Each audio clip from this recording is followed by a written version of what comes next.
Welcome. I'm Mary Pohl, host of the Sales Mastery Summit. Do you want to get the most you can out of every selling day? How about just making prospecting a little less work? Today's expert is actually a pioneer in sales prospecting technology and a whole lot more. With me today is Nancy Nardin, creator of Smart Selling Tools. Welcome, Nancy. Thanks, Mary. It's great to be here. Nancy, what I love about your work is you get professionals thinking about their time and really their life as a limited resource.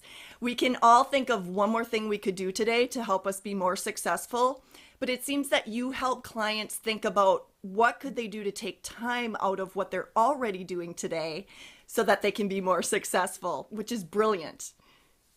Yes, that is my focus. I was in sales for 25 plus odd years, and I know how much of a challenge it is to get everything done during the day and still have time to focus on selling. And so I try to look for tools that are really going to help reps reduce the time it takes to do all the things we have to do in order to move a sale along, but that aren't really selling, if you know what I mean, that keep us from being in front of customers. So that is my focus and my passion. So that's why I was so excited to participate today. Can you tell us, Nancy, what sparked your 215 principle? Yeah, well, I was trying to help sales leaders understand why it's so important to focus on efficiency, because many sales leaders focus on effectiveness. They're very good at that. And, you know, they're managers after all. So they're tasked with helping reps be more effective. You know, how they coach, they help, they go through account strategies, they guide the sales reps, and all of that really has to do with effectiveness. And you don't need tools for that per se. So I started to think about how can I get leaders to really understand why tools are so important. And that's when I decided I've got to figure out what is everyone's overall sales capacity. And that number is 215. So what that is the number of days we have in the year to sell. We know that we don't have 365. If you take the weekends out, right, automatically you deduct 100. And then you take away another 40 or so days worth of holidays and sick days and vacation days. And so you're left with 215 days, which is, by the way, 1,720 hours. And that's your sales capacity. That's it. That's all you have to work with.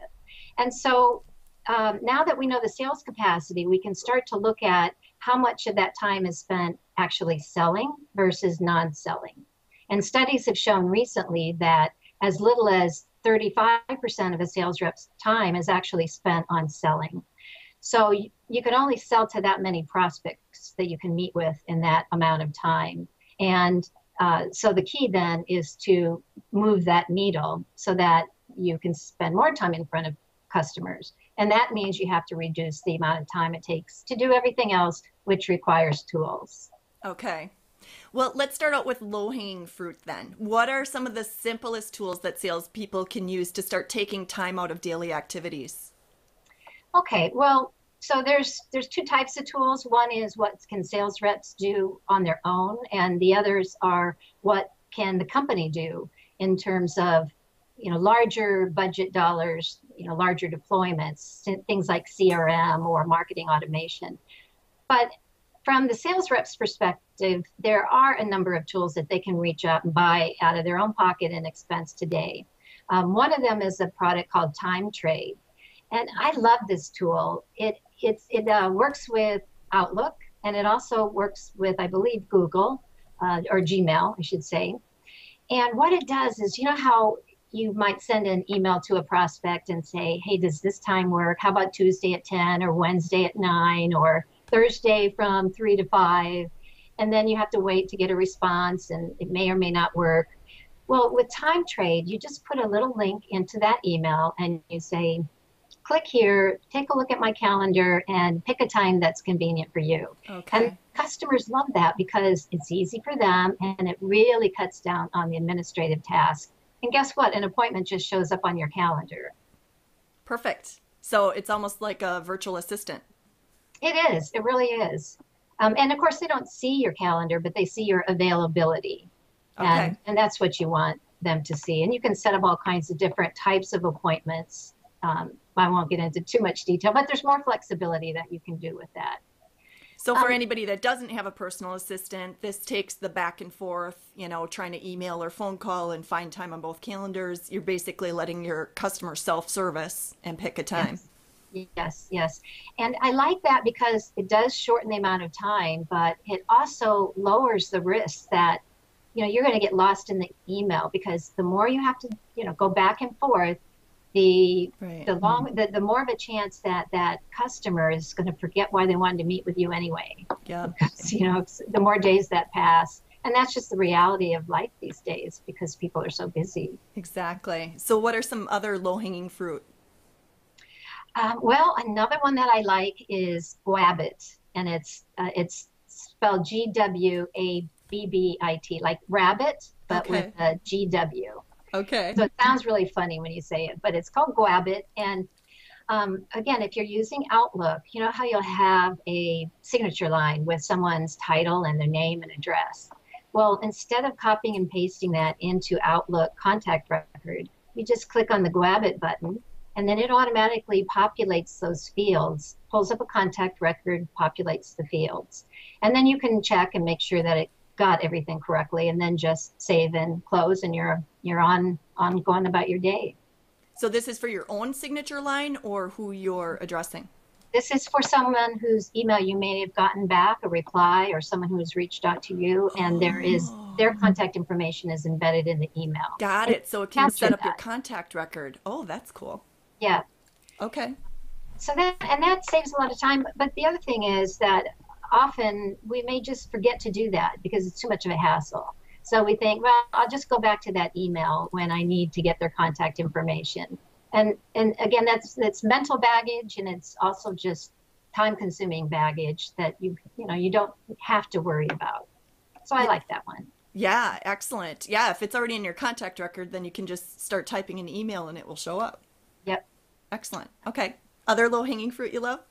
Yeah. So here's the problem. For sales reps, it's very difficult to find little independent tools that you can, purchase out of your own pocket. There are some others, like, let's see, there is, one just popped in my head and popped right back out. Plan to Win. So Plan to Win is actually perfect timing, because although you really should be strategizing on your accounts and your territory plans all year round, 2013 is just around the corner.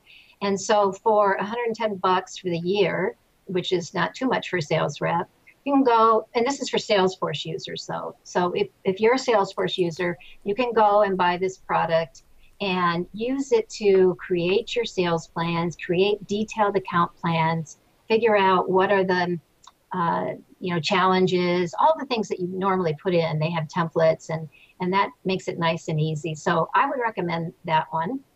Okay. And let's see. I'm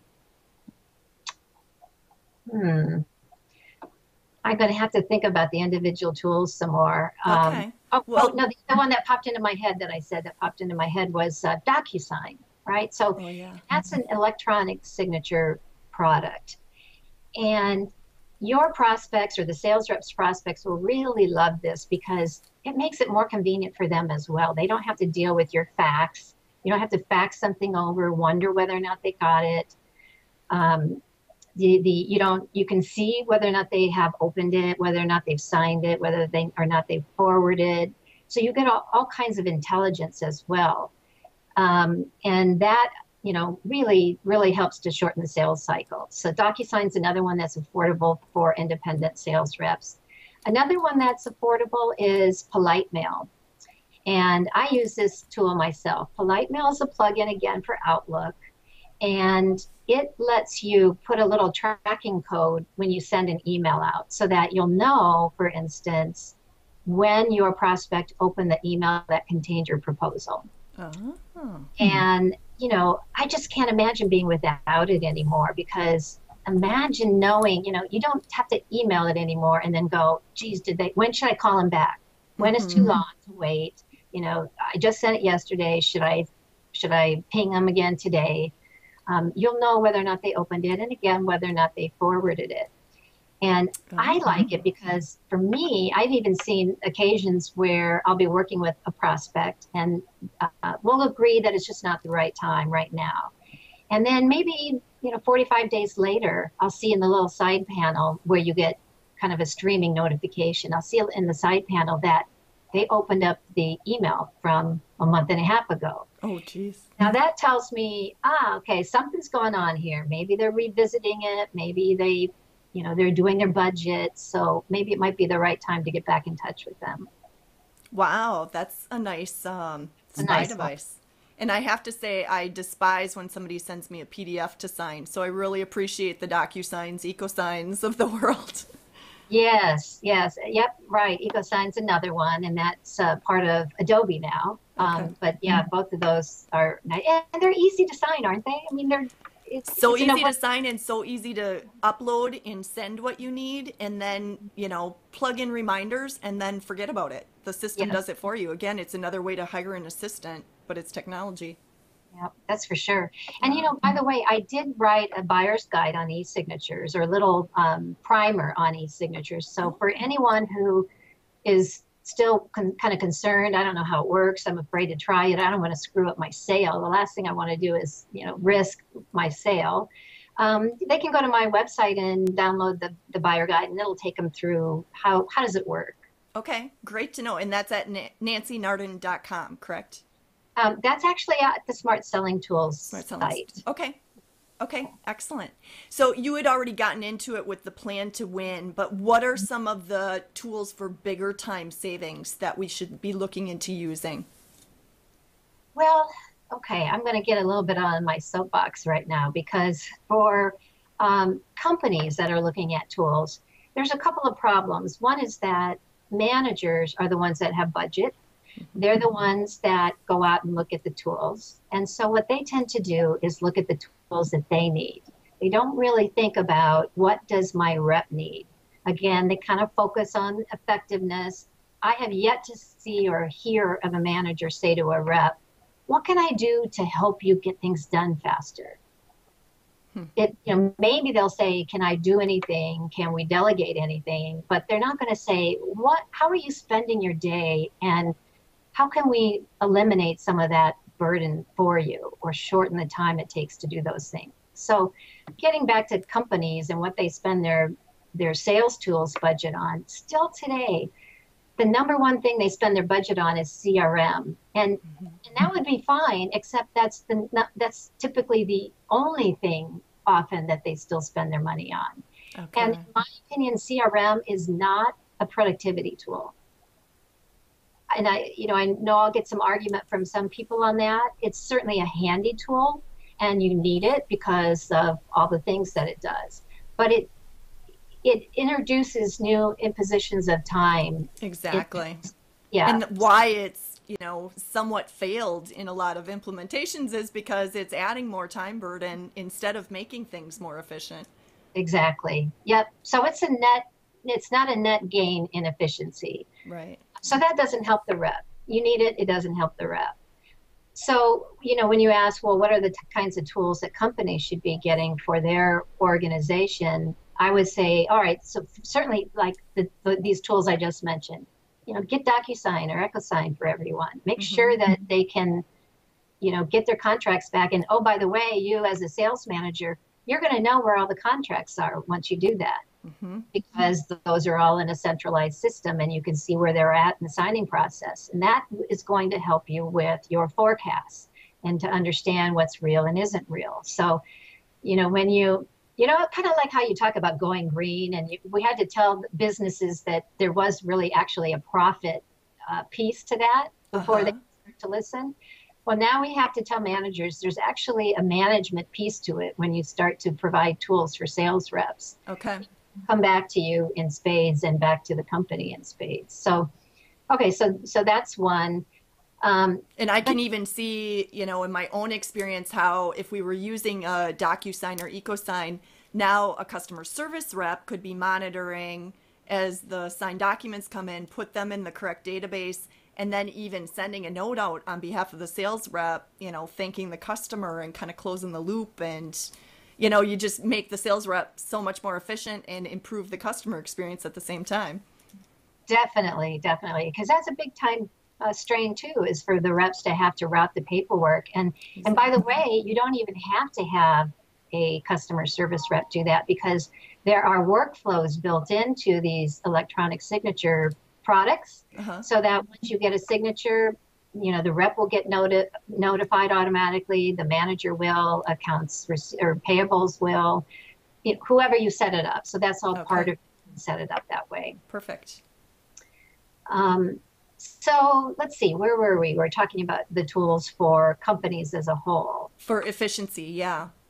For efficiency. So I'm starting to see a shift in the industry where there's a couple pieces taking place. One is that I think the sales organizations are really bifurcating now into, the real pure mobile rep versus just a remote rep. The rep that maybe could even be considered an inside rep, because they spend most of their time now in front of a computer, even if it's at home, at a home office or a remote location. They're not an inside rep, they're a field rep, but they don't necessarily need the mobile tools. You've got your online meeting tools, you've got your video now, you can do video tools.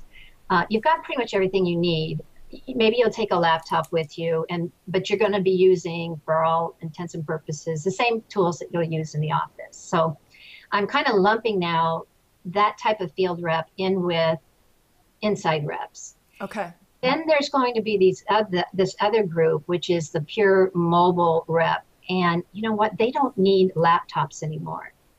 They don't necessarily need keyboards. They don't need something that's going to sit on a countertop. You have to flip the screen up. You have to wait for it to boot up. It's not automatically connected. And so yet we still are asking them to carry all of that with them and to log into a CRM system. And so what I'm seeing is tools being introduced that says, you know what, maybe CRM is not the best interface for a rep that's out in the field all the time. Why are we making them use a database essentially as the interface and flip through records and wait for the login time to log in and all of that, hassle? Why don't we give them, a smartphone or a iPad type document? And because of the, ubiquitous connectivity, because it's with you all the time, it's always on, and we've got some forms capabilities. Why don't we give them an interface where you can just, type in answer some questions. Okay, I met with this account, and by the way, this ties in with CRM. So this now becomes the interface. Okay. Now I can say I'm out in the field and I just get back to my car. I've just met with a client. I call up their information. I said I had a meeting. It was with this person, and I'm looking down at my hand, like I'm filling out a form. And then you can answer questions that managers need to know, which is going to give them some tremendous visibility. So questions like, what was the main objective or objection? And what was the main objective? And did you accomplish it? And what was the call disposition? And they can select from some options so that this information now becomes standardized. Mm-hmm. And when it's standardized, structured data, then you can do analysis on it. And so that is a really interesting shift that I'm seeing. Well, and the voice to text recognition is so good on mobile that the rep can just talk into their phone and be done with it. Absolutely. Yeah, that's a really good point, because it's just the reason CRM you mentioned before, this high failure rate, or maybe not failure rate, but poor adoption rate of CRM is in good part due to the fact that reps, they just don't, it's not part of their habit. It's not part of human nature to flip through forms and fill out information. And you know what? It gets in the way of them closing business, and that's what they're compensated on. Mm-hmm. And no manager at the end of the year is going to say, hey, congratulations, you filled out all of your reports. They're going to say, did you meet your number or not? Right. Reps keep that in mind. So if you give away through what you were just mentioning, where you can just talk through it and have it dictated, like drag in dictation, something like that, that's a great efficiency tool. Yeah, definitely. So Nancy, you talked about for the remote reps having the online conferencing, online videoing capabilities for better efficiency in their prospecting customers. Is there anything else for the remote rep that you think are great efficiency tools? Well, so let me think here. I mean, certainly, certainly those would be, I would say the examples that I just gave would be Front Row Solutions has a really good solution for that. So does SalesPod. Um, for the rep, let me think in terms of these remote tools. Uh, this is what's so hard because there's so many tools floating around in my head. Ask me another question, and then I know Okay. it's popping in. Well, I'm going to switch you back over to the mobile rep. Okay. So you suggest mobile reps can really abandon their computer for the most part as they're going mobile. Are there any other? I know there's a lot of apps that I'm seeing coming out. Are there any that you see as particularly useful to help a mobile rep with what they need to get done? Well, so let's see. I think what was that? Just the question you just asked me a Well, minute ago? I started out on the remote side, and Oh, okay, gotcha, for gotcha. the mobile rep, you talked about how CRM really should be more mobile friendly. Yeah. And then I'm curious what else on the efficiency side for both of them could reps be looking into? Yeah. So, if you go to iTunes and you look for the apps for sales reps, you'll find that if you type in sales, you're not going to pull up very much. What Oh, you have really? to really type in is productivity, which Okay. is okay. You want productivity tools, but you're going to find lots of stuff that's really not, really aimed at sales. If you put in Salesforce, as in Salesforce CRM, then you'll get a few more. But what I'm seeing really are tools that have to do with plugins. So plugins for Salesforce, plugins for Gmail or Outlook. And, I've mentioned really a lot of those. Um, I guess another one I could mention would be a tool called Bomb, like explosion. Bomb. So, it's just repeated bomb. And what that is, it's an email system. Not that you would use it instead of your Outlook or Gmail, but you log into it when you want to send a video email. Now, Oh, I like this a lot for remote reps, but also for real mobile field reps. And the reason I like it, especially for the reps that aren't out in the field all the time and in front of customers, is that it's harder to establish a personal relationship with someone if you've only talked with them on the phone. And when a customer sees you, it's harder for them to just, sort of ignore you and, brush you off because they see you as a real human and they can see and read your intent and understand that, you look like a nice person and seem like you really do have a genuine interest in helping them. So you can do that by sending a video email. And so you would log on to BombBomb, and then with your webcam, you just just record a quick little message that goes maybe at the top of the email. This is all part of BombBomb. And then you send a little note and say, I just left you a voicemail. We haven't met before, but the reason I'd like to meet with you is because I had, all the right things to say. yeah. And then you send that off. And this is great for telesales and inside sales as well, because it really humanizes you to the prospect. And I think people who use video now are at the forefront. It's like back when you first started using email, if you could communicate through email, not everyone was, and so you had the advantage. Well, that's obviously not there anymore. Yeah. But video email is the advantage. Not very many are sending video emails today. Okay. I love technology that humanizes. Yeah. Yeah, me too. Me too. Excellent. So you must get exposed to so many tools through the course of the year. And you're also in a sales role for your own consulting business. What have you picked up in, say, the last 3 months that has really made a difference for you? Wow. That's a good question. I mean, I've named a lot of the tools that I use. Now, part of it's a good question. It's not necessarily a fair question, and I'll tell you why. Because my organization looks a lot different than many other organizations. I'm a small company of 3 people, so I'm not going to need some tools that larger sales organizations are going to need. So what I like to tell people is to do their own sales audit, or I call it a sales energy audit, and find out what your reps are spending their time on, and not to figure out, how are they wasting their time, or to have, gotcha sort of, audits, but rather to see, what, I can just see my rep just spent 20 minutes trying to find the current, updated presentation for this product. That's just, criminal. That's criminal. So now that, reps will tell managers till they're blue in the face, I can never find this, I can never find that. They don't get it. It doesn't sink in. But if a manager were to spend a day in front of reps, and actually it's not easy for a manager to do it because reps are going to be feeling like they're looking over them for other reasons. But and we do sales energy audits. That's part of our consulting. But anyway, and then, they'll see, and they can start to figure out where are the drains on productivity.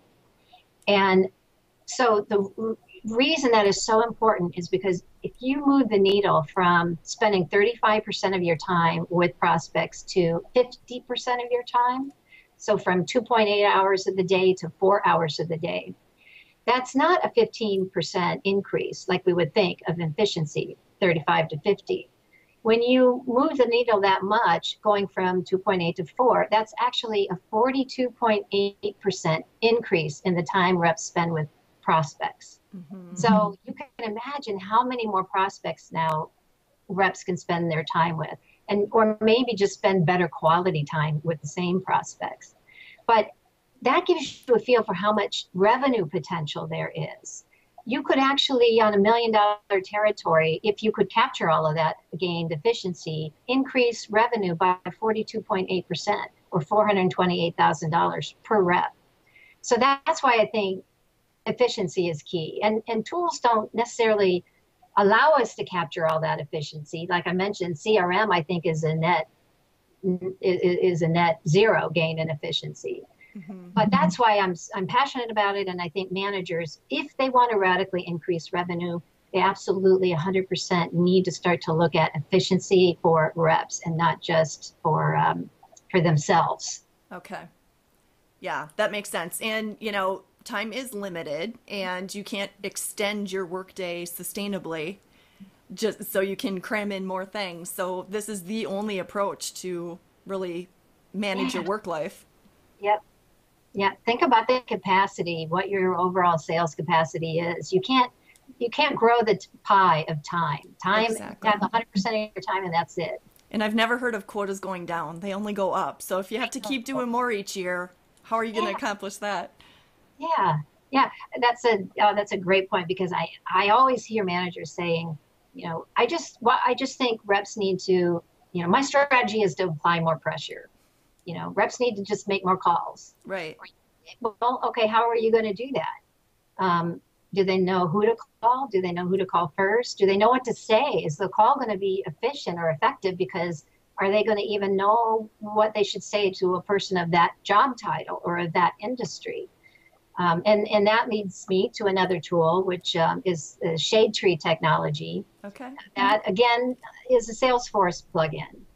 But that allows sales ops or someone from corporate marketing, perhaps, to input some talk tracks or prompts or just paragraphs, prompts that will allow a rep to say, okay, I'm now talking to a CEO of this size company in this industry.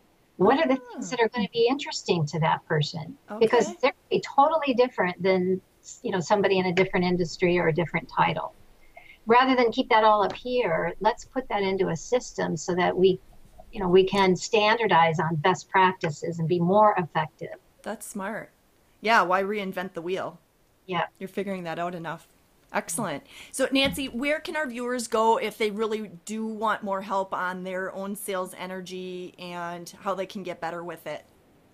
Well, they should go to nancynardin.com. That's Okay. our consulting practice.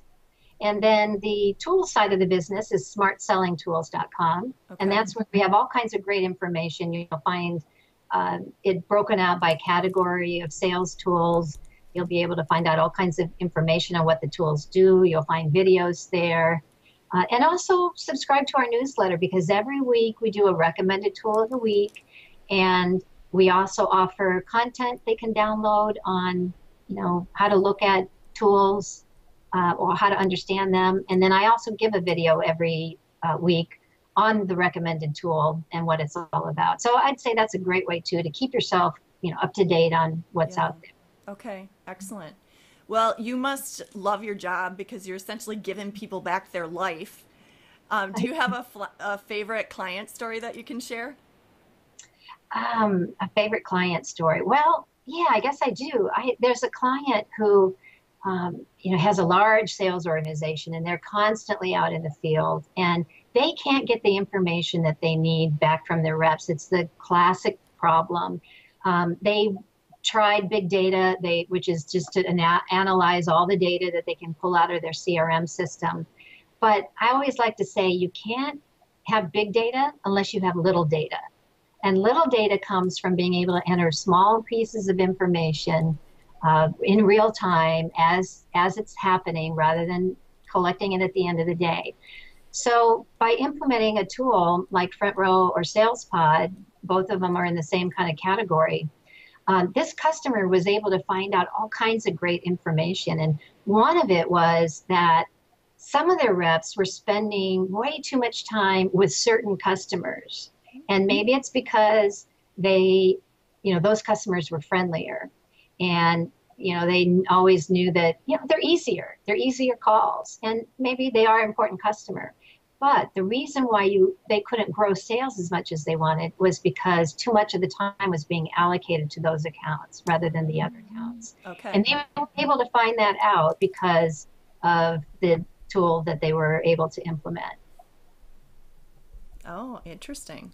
So I wonder how the reps took that. Well, here's the thing. And initially, that's a great question, because the reps, they want autonomy, and we hire them because they're self-driven. So we can't blame them for that. But they're reluctant, and they don't like the idea of somebody knowing too much about what they're doing until their revenue starts to increase and their commissions increase. And in this particular case, the reps started to earn $1,000 a month more in commissions.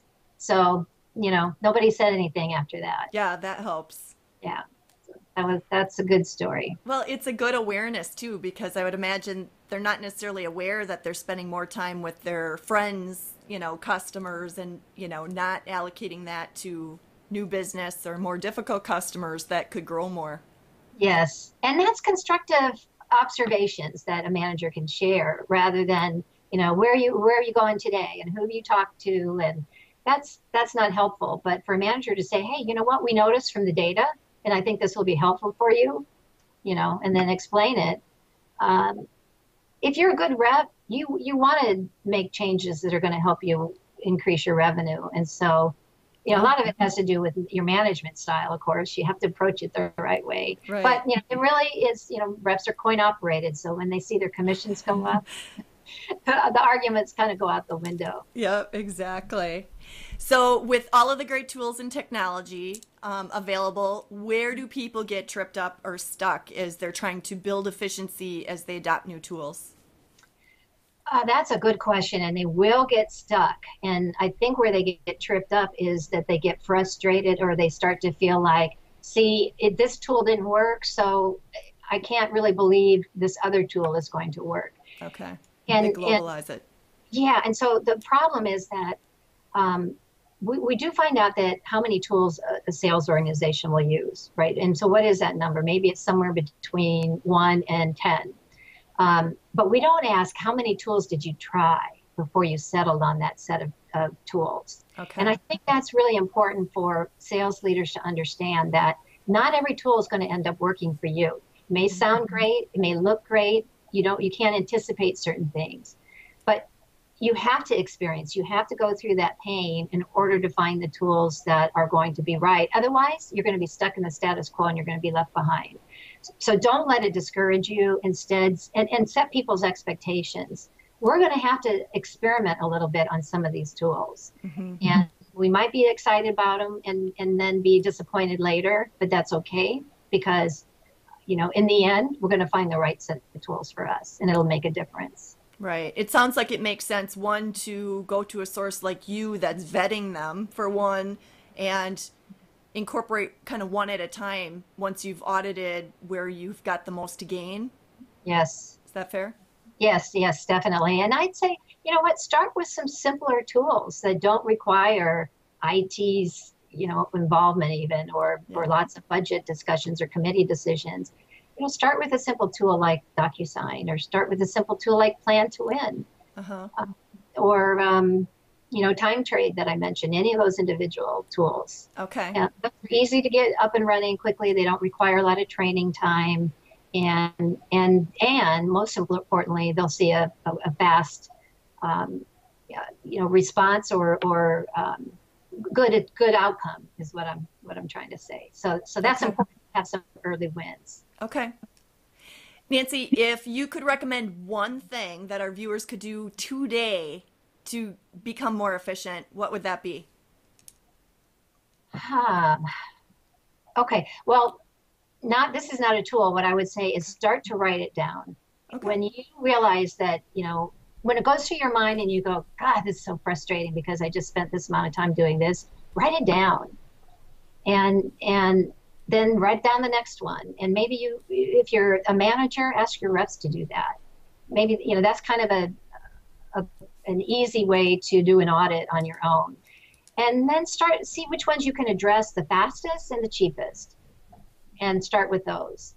I like that. Now, if you ask me today, what tool should people look at first, I'd probably say Plan to Win, because of the timing. Everyone's going to be dealing with account plans and territory strategies right now. And you know what? This is a really cost-effective tool. It's $110 or something like that a year. There's really no reason not to do it. It works in Salesforce. There's templates are all set up. You can do PDF documents from it, and managers can see a dashboard to, do buy-in and all of that stuff. Make it easier on yourself for 2013 planning. Okay, that makes perfect sense. Do you have any other final advice for our viewers? Get out there and try it, and get excited about the fact that, tools might be scary, and you're not left behind right now. If you're feeling like everybody else knows what they're doing, they don't know what they're doing yet. So get out there, experiment, go to our site, look at some tools, try them out, sign up for their trials, and start to get familiar with it. That'd be my advice. Perfect ending. Thanks so much, Nancy, for helping us increase our sales productivity by really getting rid of all of those time and energy drains in our life. You're welcome. It was my pleasure. Anytime. Thank you. And thank you to our viewers for tuning in and investing in your own success. The Sales Mastery Summit is here to help you never stop learning from the best. Take care.